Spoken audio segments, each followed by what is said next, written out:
On January the 9th, 2007, the Moscone Center in San Francisco watched as Steve Jobs held up a device that would destroy an empire. Phase 2, Peak Illusion. At that exact moment, BlackBerry commanded 50% of the smartphone market. Corporate executives were addicted to their crackberries. The company was valued at $80 billion. Politicians, celebrities, and Fortune 500 CEOs could not function without those iconic physical keyboards. Phase 3, Hard Temporal Cut. Fast forward to 2016. Phase 4, Collapse Summary. BlackBerry holds 0% market share. The company has stopped making phones entirely. Thousands of employees have been laid off. A brand synonymous with mobile communication has become irrelevant. Phase 5, Thesis Declaration. This is the story of the most complete market domination collapse in technology history. Phase 6, Teaser Line. And it happened in less than a decade. Phase 7, Narrative Rewind. To understand how BlackBerry lost everything, we need to go back to 1984. Today, BlackBerry exists only as a shadow of its former dominance. The company that once defined corporate America's relationship with mobile technology produces zero smartphones. In January 2022, they permanently shut down their legacy services, abandoning the last loyal users still clinging to their devices. The brand that invented mobile email and became synonymous with business communication is now merely a case study in catastrophic strategic failure. From controlling half the global smartphone market to complete irrelevance in just 9 years, this is not just corporate decline, it is extinction in real time. The story begins in Waterloo, Ontario, 1984. Two engineering students, Mike Lazaridis and Douglas Fregin, founded Research in Motion with a modest $15,000 investment. Lazaridis wasn't just another tech entrepreneur, he was obsessed with wireless communication, dedicating his university years to building experimental wireless displays and networks when such technology was still in its infancy.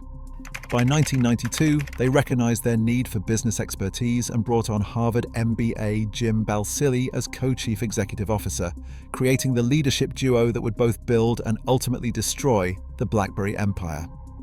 For nearly a decade, Research in Motion operated as a small, specialized player making wireless modems and network equipment for larger companies.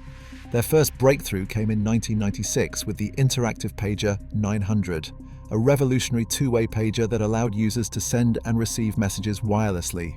But the true revolution began in 1999 with the BlackBerry 850, the first device that delivered push email directly to a handheld device, eliminating the need to manually check for new messages. The name BlackBerry itself came from the device's distinctive keyboard, which reminded a marketing consultant of the tiny seeds on a blackberry fruit. This wasn't just clever branding. Those physical keys would become BlackBerry's signature feature, its most celebrated innovation, and ultimately, the anchor that would drag it to the bottom of the mobile ocean. The early BlackBerry solved a genuine business problem that no other technology had addressed.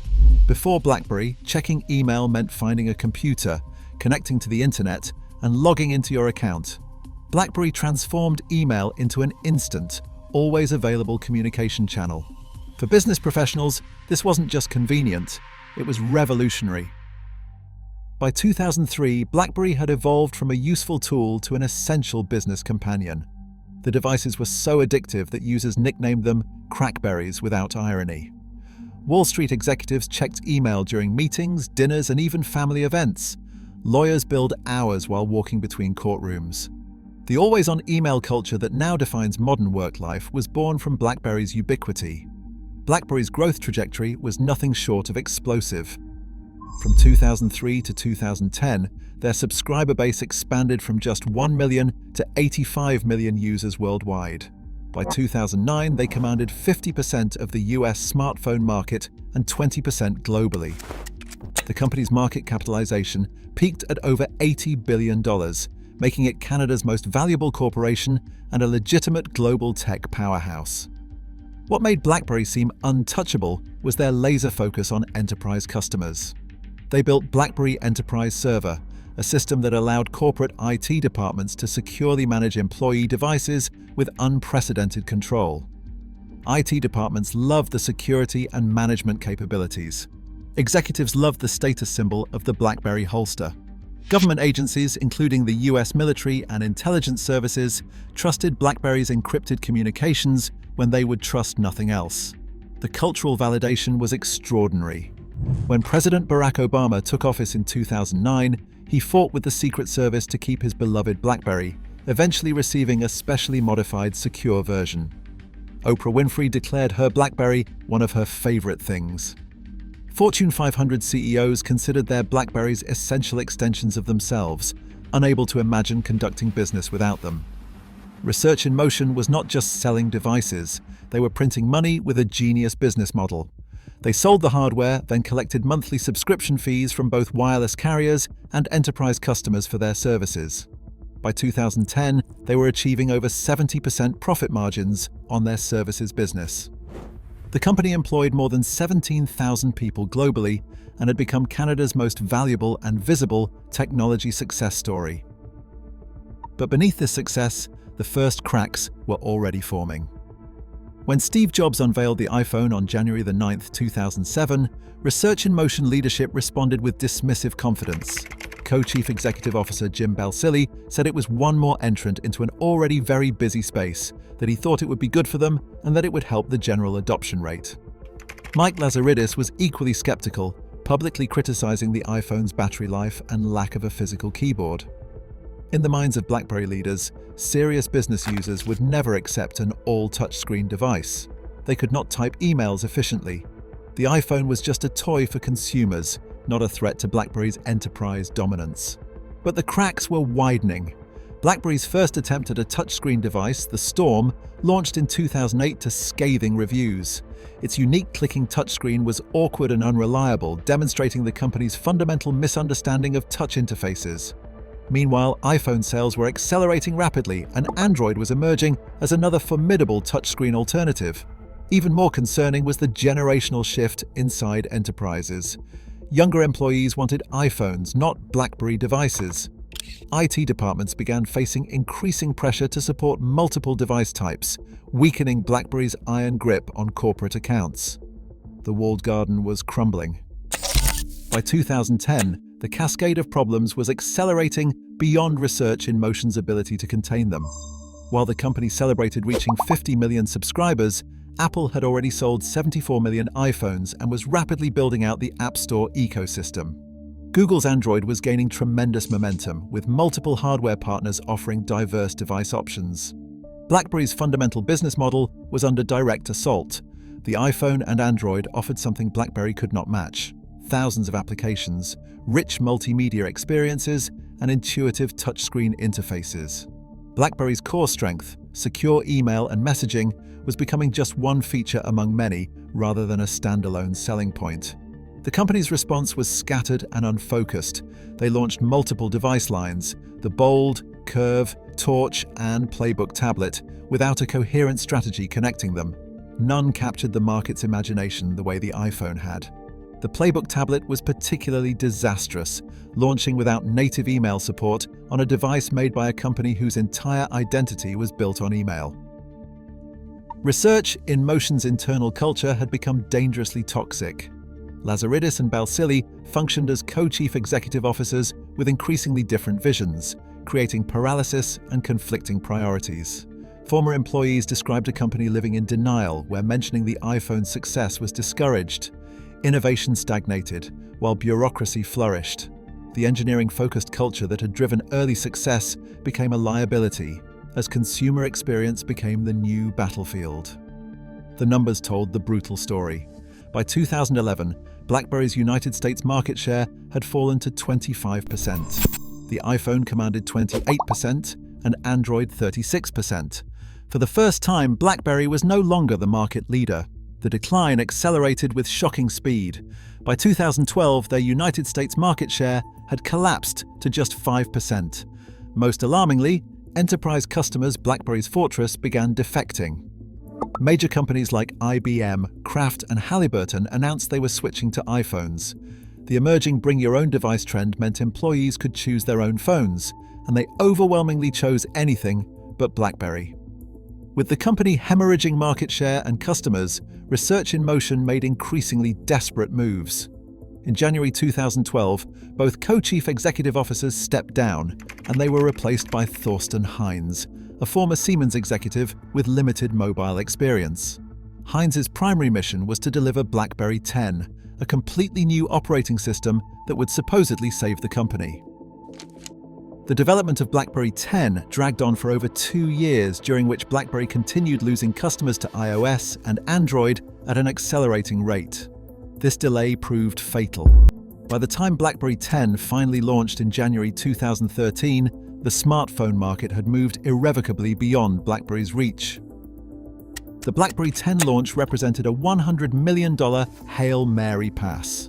The company rebranded from Research in Motion to simply BlackBerry, hired Alicia Keys as global creative director, and poured massive resources into Super Bowl advertising. The new devices, the Z10 touchscreen and the Q10 with a physical keyboard, were well designed, responsive, and technically impressive. But it was simply too late. The Z10 sold poorly because it lacked popular applications like Instagram, Netflix, and Spotify.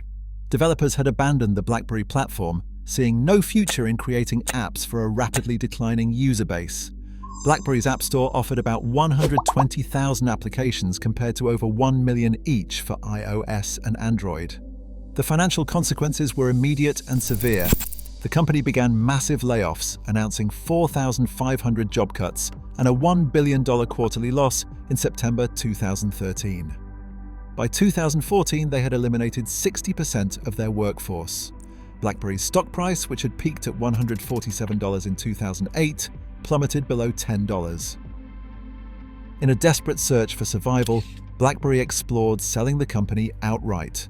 Private equity firms, tech giants, and even competitors showed preliminary interest, but no deal materialized. The company was too damaged, its user base too small, its future too uncertain to justify a significant acquisition price. The final act of BlackBerry's collapse began in September 2016, when the company announced it would permanently cease designing and manufacturing mobile devices. Chief Executive Officer John Chen, who had replaced Heinz in 2013, officially surrendered in the hardware war that had defined the company for 17 years. The numbers painted a devastating picture of decline. From a peak of 85 million subscribers in 2013, BlackBerry had plummeted to fewer than 23 million by 2016.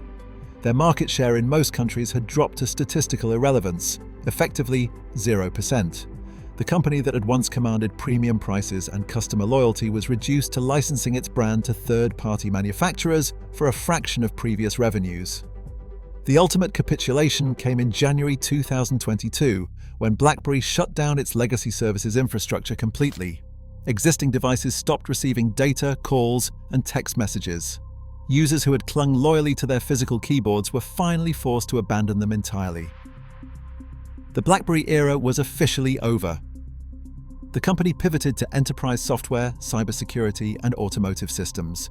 They acquired companies like Good Technology and Cylance to build a software business. But this was not the same BlackBerry, and they became another enterprise software company using a famous name, employing a fraction of their former workforce and commanding a fraction of their former market influence. Today, BlackBerry Limited trades on the Toronto Stock Exchange with a market capitalization of $2.5 billion, down 97% from its peak. The once bustling Waterloo headquarters, which housed 17,000 employees during the company's prime, now accommodates fewer than 4,000 people across all divisions. So what exactly brought down this mobile empire? Several fatal strategic failures combined to destroy BlackBerry with shocking speed. First, they fundamentally misread evolving consumer preferences. Research in Motion's leadership genuinely believed business users would never abandon physical keyboards for touchscreens. They thought battery life and security would matter more than apps and user experience. They were fighting the last war while Apple and Google defined the next one. Second, they completely missed the ecosystem shift. BlackBerry remained focused on hardware specifications and email efficiency, while Apple and Google built expansive platforms. The iPhone was not just a phone, it was a gateway to the App Store, iTunes, and a complete digital ecosystem. BlackBerry treated apps as accessories when they had become the main attraction. Third, Their unusual dual CEO structure created strategic paralysis at the exact moment when decisive action was essential. Mike Lazaridis wanted to focus on technological advancement and innovation, and Jim Balsillie pushed for acquisitions and carrier partnerships. This internal conflict prevented the quick pivots necessary in a rapidly evolving technology market. Fourth, cultural arrogance blinded them to existential threats. Years of success had made the company deeply overconfident. They dismissed the iPhone as a toy, Android as fragmented, and touchscreens as a passing fad. By the time they finally acknowledged these platforms as serious threats, it was far too late to respond effectively. Finally, they were catastrophically slow to adapt. BlackBerry 10 took 4 years to develop and arrived 3 years too late to matter. In technology, timing is everything. Their window to compete had firmly closed while they were still building their response. The BlackBerry collapse offers crucial lessons for any business. It demonstrates how quickly dominant market positions can evaporate when technology fundamentally shifts. BlackBerry's seemingly unassailable 50% market share provided no protection against superior platforms and experiences. The story reveals the danger of confusing customer capture with customer loyalty. BlackBerry users were largely trapped by corporate IT policies, not attracted by superior user experiences. When those barriers fell, customers fled immediately, showing no brand loyalty to BlackBerry. BlackBerry's failure also illustrates the critical importance of ecosystem thinking in modern technology. Individual products compete, but platforms ultimately win. Apple and Google understood this fundamental truth. BlackBerry did not until it was too late. Most importantly, BlackBerry proves that past success can become future failure. Their enterprise focus and security expertise, once powerful competitive advantages, became anchors that prevented them from seeing consumer trends clearly. They optimized for yesterday's market while competitors built tomorrow's. BlackBerry's impact on mobile communication remained significant despite their collapse. They invented push email, popularized mobile messaging, and created the always-connected business culture that defines modern professional life. Their security innovations still influence enterprise mobility management today. But the company that put email in everyone's pocket could not put the internet there too. From 50% market share to zero relevance, BlackBerry's collapse stands as one of the most complete strategic failures in modern business history. It is a cautionary tale of how quickly technology giants can fall when they mistake their past for their future.